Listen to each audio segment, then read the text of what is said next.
For 6 long years, Adaeze had carried the weight of barrenness like a stone tied around her soul. Each month brought false hope. Each moonless night ended with tears soaked into her wrapper. Her friends from the village had all given birth, some twice, some even thrice, while she remained a woman in waiting. Her in-laws whispered. Her neighbors mocked. Some even called her cursed. But none of it cut deeper than Emeka's growing silence. He no longer reached for her hand at night. He avoided her eyes. He stopped walking with her to the stream. He spent more time with his friends at the palm wine hut than with her. Still Adaeze held on. She prayed. She fasted. She climbed the hills to visit Prophet Elijah, who told her, "Your womb is not empty. It's just waiting for a divine assignment." She believed him.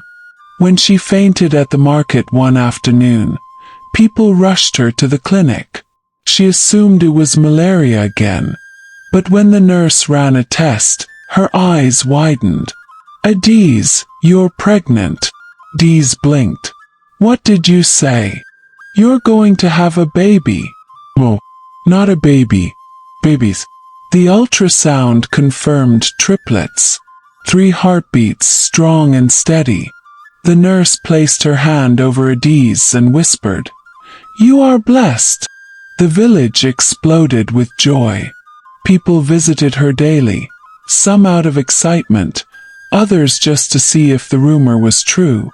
Her mother-in-law, Mama Ejike, who once said she'd never carry her son's child, brought yams and palm oil. Even Emeka changed. He built a new room for the babies, painted it yellow, and smiled again like the man Adaeze married.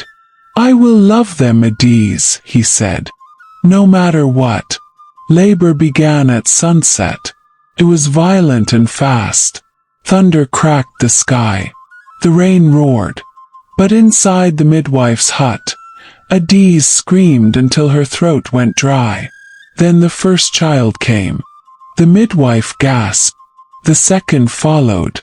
Then the third. They were all dwarfs. Tiny bodies but long curved necks, almost giraffe-like. Their eyes were unusually large and bright, like stars that had fallen into human form. The midwife hesitated. "Adaeze, they are not ordinary." But Adaeze didn't care. "They are mine," she whispered. She named them Zipporah, show the world; Chisholm, God is with me; and Latana, remember the Father. When Emeka came and saw them, he froze. He backed away slowly, shaking his head.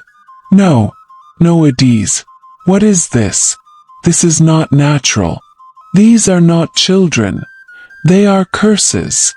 Emeka, don't say that. They're our children, our miracle. I asked for a blessing, not this horror. And that night, without a goodbye, Emeka packed his bag and disappeared. The village turned against her. Children ran when they saw the babies. Adults whispered behind her back. Some even said she had slept with a spirit. 3 dwarfs with long necks. That's not human, it's punishment. The local priest refused to baptize them. Even the market women stopped greeting her. But Adaeze held her children close. She kissed them, fed them, sang to them, loved them fiercely. They grew slowly, but their minds were sharp. By 2, Zipporah was arranging plastic cups by color. By 3, Chisholm could mimic melodies she heard only once.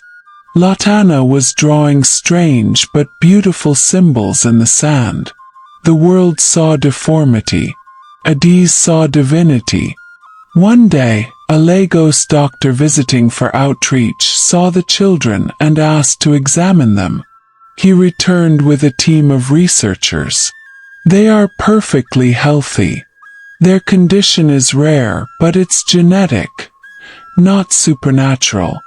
And their intelligence is extraordinary. News spread. Reporters came. Videos were uploaded online. People called them the long-necked wonders. Some were amazed. Some were just curious.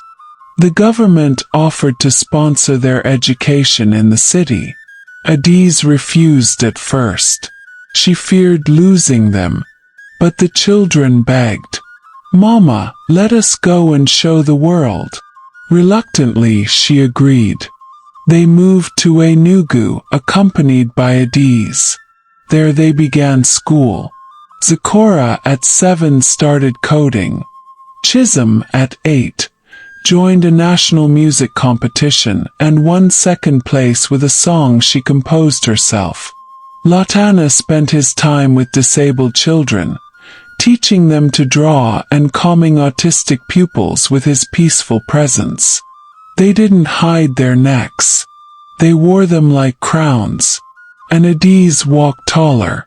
From shame to pride, she had transformed into a mother whose children were rewriting their destinies.